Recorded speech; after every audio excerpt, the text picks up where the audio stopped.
Don't know yet how many people were either injured or perhaps killed. Uh, with any, one just has to sort of hope and pray that it's only the people on board the aircraft. But I'm afraid everybody on that air ambulance is dead. No, they could not have survived that explosion. But there's no news yet on what's happened if anybody was in the cars, say, that blew up at the same time. I mean, when a plane lands in a heavily populated area, it can be an absolute disaster. We know that from Lockerbie, for example. So let's begin first of all. Let's talk about this Philadelphia crash first, if we can. I mean, a lot of information we don't have at the moment, but what do we know? Well, what we do know is very, very sad indeed, because this was a small air ambulance taking a young girl home to Mexico after she'd had life-saving treatment at a children's hospital in Philadelphia. So this is really such a tragedy. And she was on board with her mother and with a pediatric specialist, and it was an air ambulance. And it fell right in the middle of Northeast Philadelphia next to a shopping mall and created the most almighty fireball. Really shocking scenes. Um, some of it was recorded on a doorbell camera, and you can see just this tiny dot in the sky, followed by a flash that looks like a nuclear explosion. I mean, it's got that kind of, mushroom velocity. And lots of cars and several homes were set on fire with the force of the blast. Now, you asked what we don't know. We don't know yet how many people were either injured or perhaps killed. Uh, with any, one just has to sort of hope and pray that it's only the people on board the aircraft. But I'm afraid everybody on that air ambulance is dead. No, they could not have survived that explosion. But there's no news yet on what's happened if anybody was in the cars, say, that blew up at the same time. I mean, when a plane lands in a heavily populated area, it can be an absolute disaster. We know that from Lockerbie, for example. Yeah.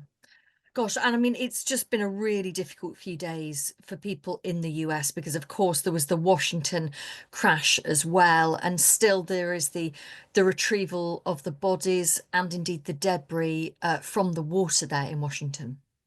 That's right. I think right now a huge effort is underway to remove the fuselage of the plane that crashed into the Potomac River, because sadly, I think there are still a lot of bodies in that fuselage. So about 41 people, I believe, have been taken. That is, bodies, unfortunately, have been taken from the river. But there are a lot of people who remain in what state we don't know. But I think the fire service has made it clear that they won't be able to do much to recover those bodies until they've lifted the fuselage out of the river. So that's the next step. Mm. And of course, President Trump has been making, well, he hasn't been backward in coming forward throughout the whole of the few days since that accident. His latest comments saying that the helicopter was flying too high. I mean, what did he say, and did he produce any evidence to back that up? Well, there does appear to be radar evidence backing up the fact that the helicopter was flying high. Now, they've just obtained the helicopter black box as well as the aircraft black box. So we'll know a lot more fairly soon from that. I mean, apparently both the flight data and the recordings are in good condition. So we ought to be able to hear what was going on at some point in the future. But it looks like President Trump has been also given some information. I'm sure he knows more than the rest of us. And he hasn't been backward in coming forward, offering his views on Truth Social.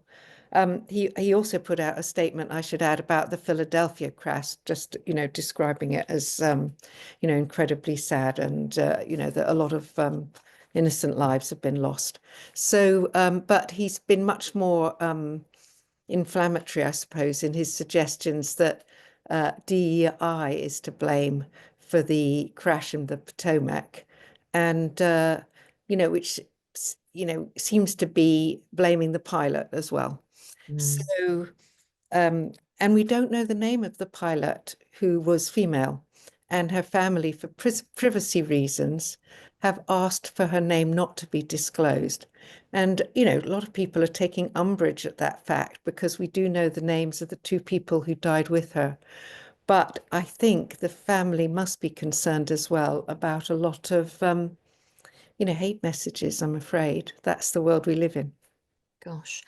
What's been the general response to Donald Trump's politicization, I guess is probably the best word, in relation to this crash? I mean, we've had a lot of response from our audience, feeling many people uncomfortable with him, on the one hand, saying, this is a dreadful loss, let's take a moment to remember the people who died. And then just a few moments later, starting to blame diversity quotas and things like that. How is that being welcomed in the US? Do people think this is good that Donald Trump is cutting through the nonsense and saying it how it is? Or do people feel that it's just inappropriate timing? Well, a lot of people do feel it's inappropriate timing, but there's been an awful lot of tit for tat going on at the moment politically. It isn't just Donald Trump. Very quickly from the off, people started accusing Donald Trump of, playing fast and loose with the safety of people because of all his instructions to suspend, his offer to fire, people, he wants lots of people working for the federal government to resign. In fact, a lot of people working for the Federal Aviation Administration have received emails saying that they could take that sort of resignation package that seems to be offered to all federal employees. So Donald Trump has been facing accusations of playing fast and loose with safety. And being Donald Trump, he's also hit back and brought his own agenda to the table over diversity, equity, and inclusion strategies. Been very quick to blame the previous administration, Joe Biden, and the one before that, Barack Obama's administration, for letting unqualified, so-called inverted commas, people the into sort of flight traffic control jobs. There's no real evidence that that's led to a reduction in standards. There does, however, seem to be a staffing and recruitment crisis in air traffic control. Only about it seems to be about, if I've got this right, I think there are about 10% of vacancies everywhere. I mean, only 90% of the jobs are filled.